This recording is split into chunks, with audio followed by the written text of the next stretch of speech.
జై శ్రీమన్నారాయణ. నేను మీ icon astrologer Gattupalli Suresh Babu.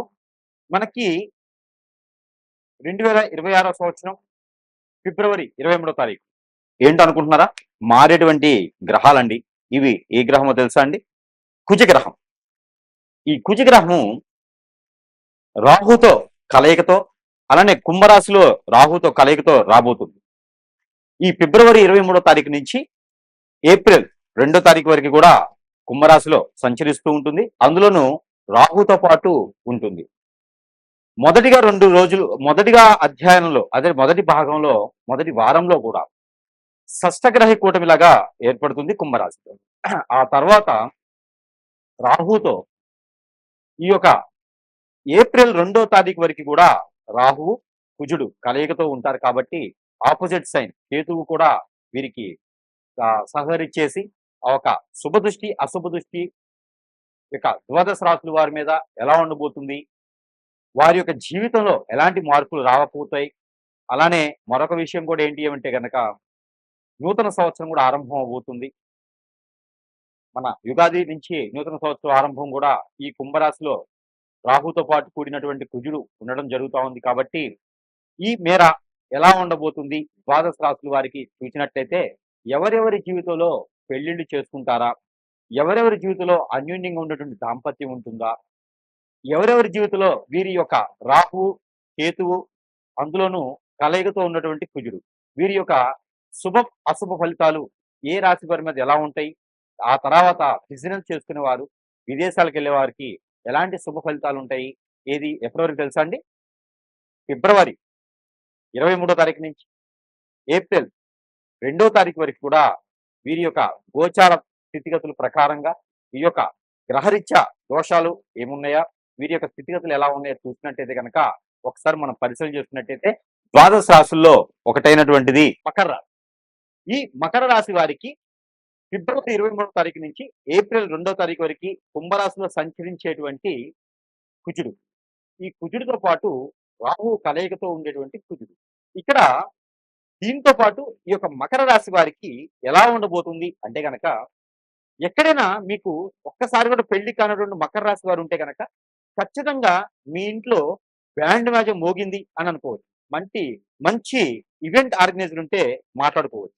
ఎందుకు అంటే గనక మీకు ఖచ్చితంగా పెళ్ళవబోతుంది. మీకు బంధుమిత్రులు ఎవరైనా దగ్గర సంబంధాలు ఉంటే గనక మాట్లాడుకొని పెట్టుకోవచ్చు. బంధుమిత్రులను మీకు దగ్గరయ్యేటువంటి వారి వల్లనే మీకు పెళ్లి అయ్యేటువంటిది అయితే బాగా కనబడుతుంది. కాకపోతే ఇక్కడ ఒక్కసారి మాత్రమే పెళ్లి చేసుకునేలాగా, అంటే ఆల్రెడీ మీకు ఇంతకు ముందే పెళ్లి అయి ఉంటే గనక ఇది మీకు వర్తించదు. కాబట్టి మీకు పెళ్ళై భార్య దూరమై ఉంటే గనక ఖచ్చితంగా ఒకటి గుర్తుపెట్టుకోండి. ఇప్పుడు మీది మకర రాశి. ఎప్పుడైనా సరే మీరు మేషరాశి వారిని కానీ, కర్కాటక రాశి, కన్యా రాశి వారిని కానీ చేసుకున్నట్టయితే ఖచ్చితంగా వారు మీకు దూరమై ఉంటారు. వారిని దగ్గర చేసుకునేందుకు మాట్లాడుకోవడానికి ఈ యొక్క పరిధి, ఈ యొక్క వ్యవస్థలో ఈ యొక్క పరిధి సమయం ఏదైతే ఉందో ఇది మీకోసమే వచ్చింది అనుకోవచ్చు. కుంభరాశిలో వీరిద్దరి కలయిక మీకు మంచి చేయబోతుంది. దూర వ్యక్తుల్ని కలపబోతున్నారు. శత్రువు దూరమైతే వాళ్ళని కాదండోయ్. మీకు మంచి చేసే వారు దూరమై ఉంటే వారిని మరీ కలుపుకునేటువంటి యోచన ఉంది కాబట్టి ప్రయత్నం చేయండి. ఏదో ఒక మందలాగా, మీటింగ్‌కి వెళ్ళేలాగా, ఒక పోగు చేసుకునే మనుషులందరినీ కాదు.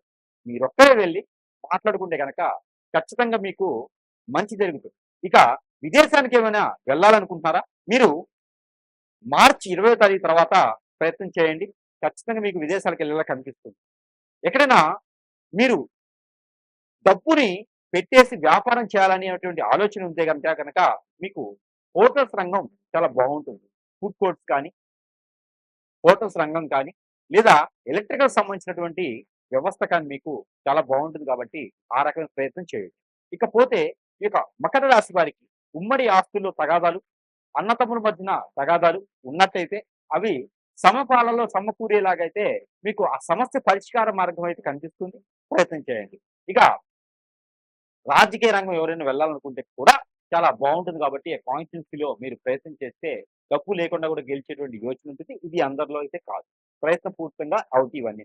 ఇంకా ఏది చేసినా అవ్వట్లేదండి. మాకు ఎన్నో సంవత్సరాల నుంచి ఏదో కట్టి పీడిస్తుందండి. మాకు అర్థం కావట్లేదు అనుకుంటే మీకు ఖచ్చితంగా ఒకటి కనిపిస్తుంది.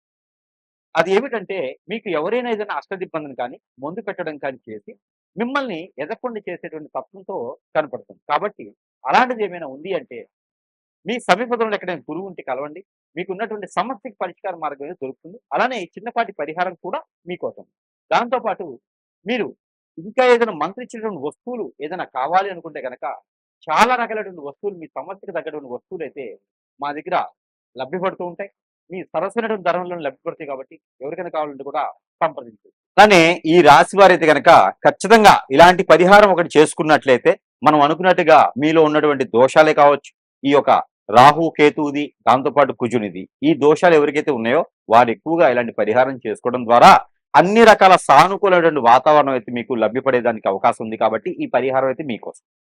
ఎవరి జాతకంలో అయినా సరే రాహుకేతు దోషం ఉంది అనుకున్నప్పుడు ఈ యొక్క రాహు కుజుడితో పాటు కుజుడు రాహుతో పాటు సంచరించేటప్పుడు, అది కూడా కుంభరాశిలో సంచరించేటప్పుడు ఈ యొక్క చిన్న పరిహారం చేసుకోవాలి. అది ఏమిటో తెలుసా అండి?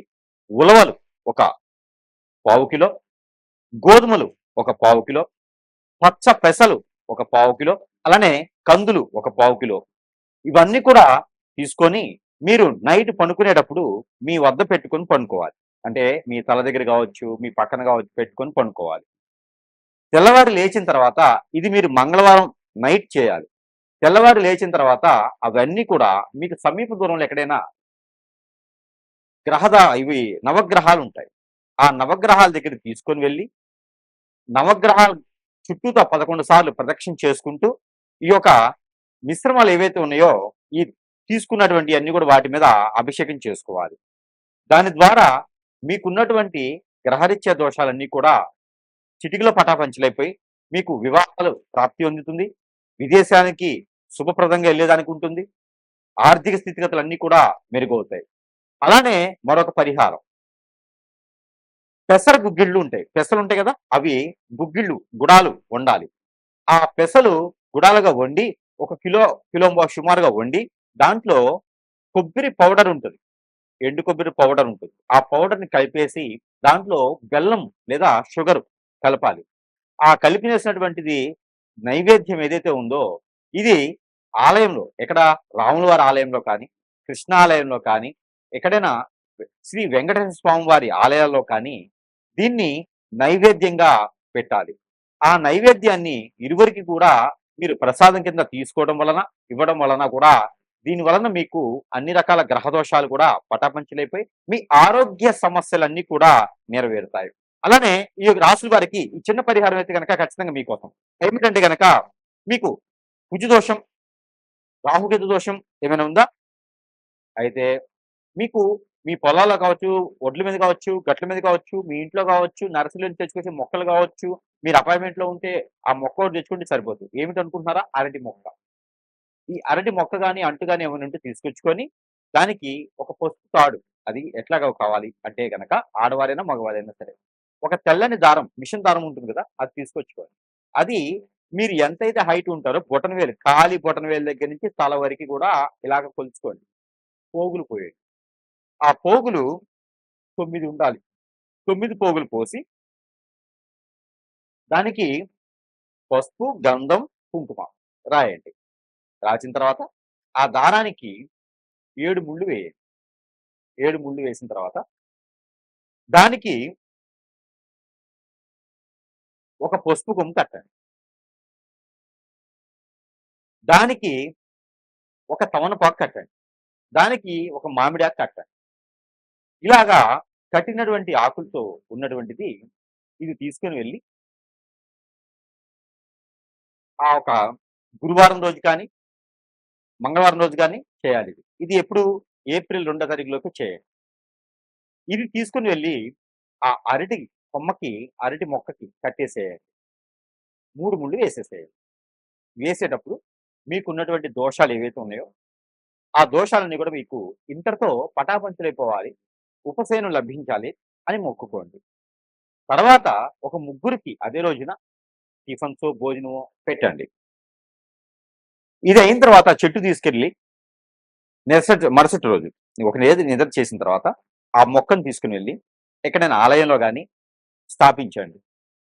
మీ పొలాలుంటే పొలాల్లో స్థాపించండి. ఈ 2 లేదనుకుంటే ఇంట్లో ఉంచకండి. తీసుకుని వెళ్ళి ఎక్కడైనా పారేడు నీటిలో వేసేయండి. ఆ కుండితో సహా పారేడు నీటిలో వేయండి. ఇలా చేయడం ద్వారా కాలసర్ప దోషం, నాగదోషం, కుజదోషం, కలస్త్ర దోషం, దాంట్లో కూడా రాహుకేతు దోషం, భార్యాభర్తలు దూరమైన, పెళ్ళైన తర్వాత దూరమైన, పెళ్లి కావట్లేదు అనుకున్నా, ఎంగేజ్మెంట్‌లో సంబంధాలు ఆగిపోయినా, దగ్గర దగ్గరకి సంబంధాలు పోయినా కూడా ఈ యొక్క పరిహారం చేసుకుంటే అదృష్టం అనేది మీ వరకు వస్తుంది. అలానే అదే అరటి మట్ట తీసుకొని అదే రోజున మట్టలో దీపారాధన చేసి 2 ఒత్తులేసి, ఆవు నెయ్యితో దీపారాధన చేసి నీటిలో వదలండి. మనం కార్తీక మాసంలో వదులుతాం కదా! అలాగా నీటిలో వదలండి. ఎక్కడైనా చెరువు, కుంట లేకపోతే మీ ఇంట్లో ఉన్నటువంటి గాబులు ఇట్లా బకెట్‌లో నీళ్లు పట్టి దాంట్లో వదలండి. కొండెక్కేదా దాన్ని అలా వదిలేసేసేయండి. ఇలా చేయడం ద్వారా ఆర్థిక సమస్యలు, ఆరోగ్య సమస్యలు కూడా మీకు ఇలా పటాపంచలైపోతాయి. ఈ ప్రయత్నాలు చేసుకొని అదృష్టవంతులవ్వండి.